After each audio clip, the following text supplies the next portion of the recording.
Porque geração é formada aí por um conjunto, né, de pessoas que nascem numa mesma época, né, gente? E esse contexto histórico do período que essas pessoas, né, nascem, formam aí a geração. E a gente tem escutado muito, né, a geração Y, geração Z, boomer, baby boomer, umas nomenclaturas tão diferentes. Aí a gente falou assim, vamos esclarecer tudo isso no Vitrine Revista? Vamos saber o que de fato é cada uma, por que elas acontecem, o que vem acontecendo essas mudanças geracionais? Para isso eu conto aqui com o super professor e historiador também, o Guilherme Daniel Coutri. Boa tarde, professor Guilherme, tudo bom? Boa tarde, Patrícia, tudo bem?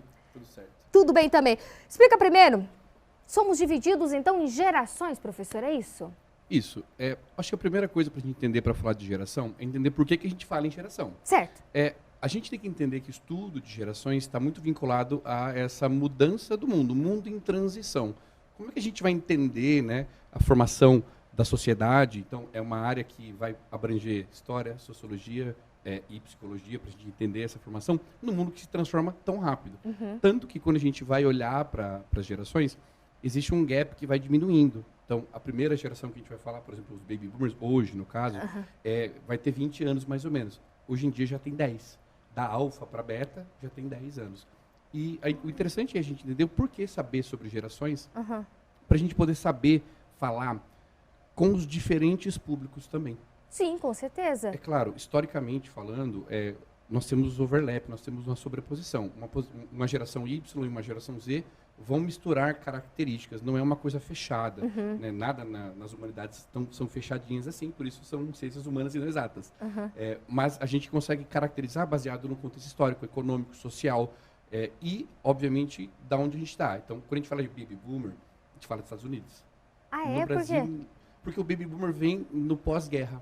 Por que baby boomer? Porque acaba a guerra em 45, a Segunda Guerra Mundial, e aí as pessoas começam a ter filho. Por quê? Se perde aquele peso da guerra, o medo, as pessoas não estão morrendo mais, os homens voltam para casa, então você tem um boom de bebês, por isso baby boomers. Então eles são uma geração que está muito mais vinculada a quem lutou a guerra nos Estados Unidos e na Europa. Certo. Menos no Brasil. Ainda que no Brasil, a gente vai pensar em baby boomers, a gente está falando de 45, fim de era Vargas, de Estado Novo no Vargas, e a gente tem também já um grande processo de industrialização no Brasil. A industrialização no Brasil começa mais ou menos em 30, 45, 50, nós temos JK em 50, muita industrialização, então nós temos também uma pujança econômica que vem junto disso. E isso gera também mais bebês. E aí, isso é uma característica dessa geração baby boomer, é a competitividade, por exemplo. Um mercado com muita gente, uma pujança econômica, e aí as pessoas competem muito. Então, os baby boomers, que são as pessoas hoje em dia que vão ter os mais ou menos 60 anos, 70, eles são muito vinculados ao trabalho, muito fechadinhos, com pegar uma empresa e ficar 30, 40 anos numa empresa, coisa que a gente não vê na geração dos milênios, na geração Y. Isso, aí, olha, daí já começam esses nomes diferentes, né? Porque que a gente está escutando mais agora, essas nomenclaturas, digamos assim. Porque, vamos combinar, sei lá, um tempo atrás era a minha geração, a da minha mãe e a da minha avó, entendeu? Era isso, né? E era como se tudo fosse muito igual. A da minha avó é igual a da tua avó, entendeu? A da minha mãe, da tua mãe, a nossa, e assim. E agora não. Y, milênios, geração X. O que é isso, professor? Então, a gente pensa em categorização mais para a gente conseguir entender na hora de estudar. Tá. Porque sempre nas ciências humanas, essas datas, esses nomes, é mais porque a gente precisa de um ponto para olhar e falar, não, vamos... De partida. Isso, um ponto para a gente poder estudar. Mas existe uma sobreposição violenta. Quando a gente pensa em gerações, a gente está pensando basicamente nessa relação mundo-cultura, mundo-humano, formação mesmo. Então, quando a gente fala de baby boomers, a gente fala dessa geração pós-guerra. E aí, o que a geração baby boomer vai trazer vai ser a geração X. Então, todos os paradigmas criados na geração dos baby boomers, do trabalho, essa coisa de você ser um mundo muito competitivo, vão passar para a próxima geração de uma outra maneira. Vai ser apreendido para a próxima geração de outra maneira, que é a geração X, que é a geração dos nossos pais, geralmente. Qual que é a característica principal da X? Então, a gente tem na X, mais ou menos de 65 a mais ou menos anos 80, e a gente vai ter muito a coisa do desempenho, que começa a surgir. A gente vai passar muito para a geração dos milênios, que é a próxima geração. Eles têm muito um pensamento que é um pensamento que ainda segue a lógica dos baby boomers, um pensamento ABCD, que segue uma linha.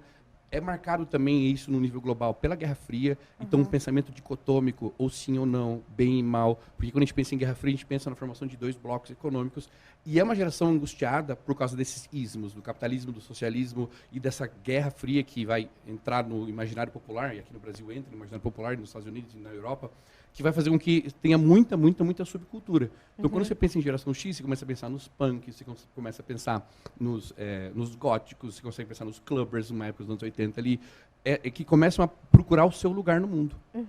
Isso vai criar um novo paradigma para a próxima geração, que você tem esse processo. Então, quando a gente olha a geração, elas estão, de certa maneira, costuradas umas nas outras. E a próxima geração é a Millennials daí? É isso, é a geração que a gente chama de Y, então, Y.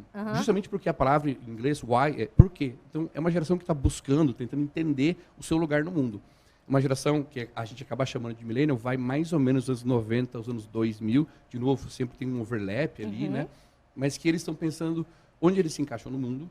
Eles também têm um paradigma do desempenho muito forte, mas, diferente da geração anterior, os millennials, eles vão fazer o quê? Eles não vão aceitar necessariamente qualquer trabalho.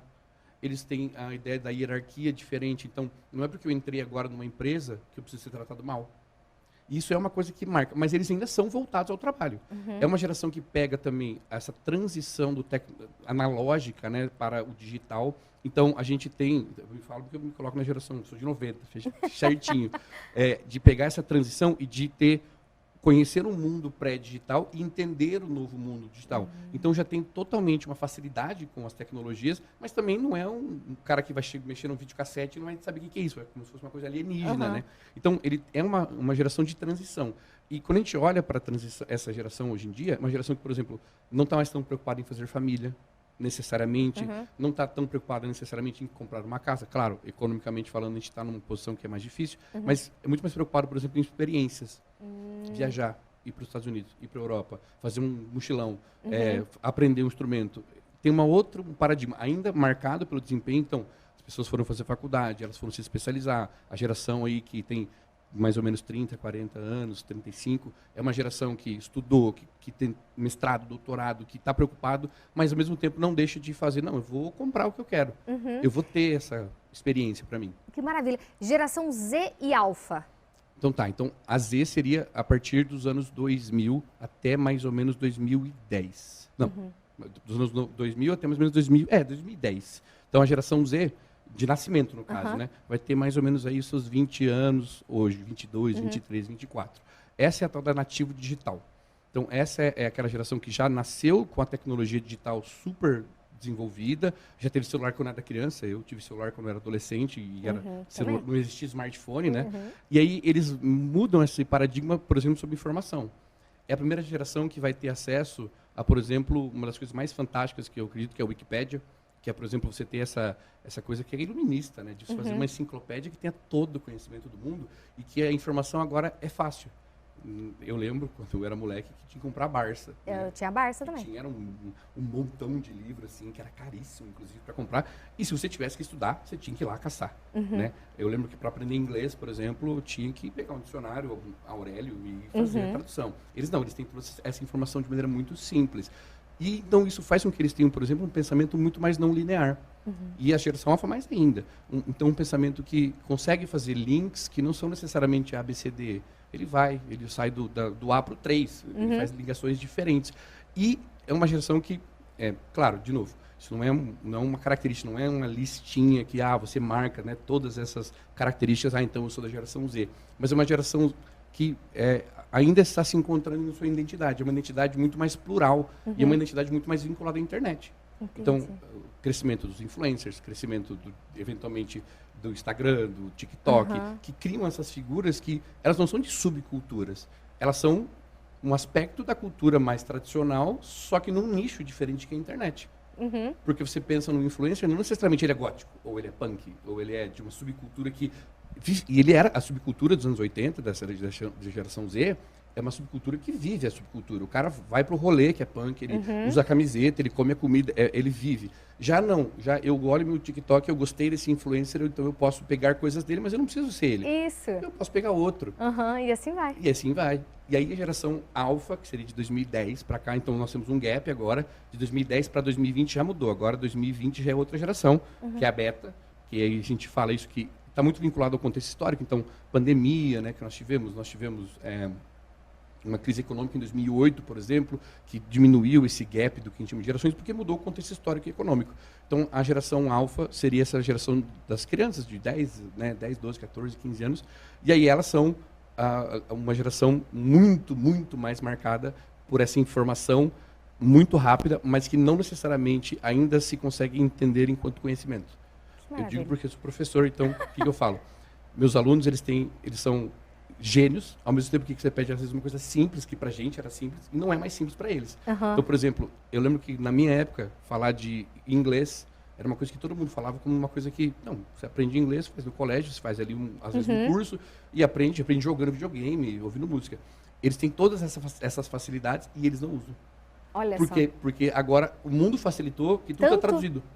Eles têm IA, eles jogam o celular e pronto. E traduz. Não precisa ter aquele esforço, né, da nossa época. Professor, muitíssimo obrigado pela presença no Guilherme. Uma aula maravilhosa sobre gerações aqui no nosso Vitrine Revista. Passe seu Instagram também, o pessoal te seguir nas redes.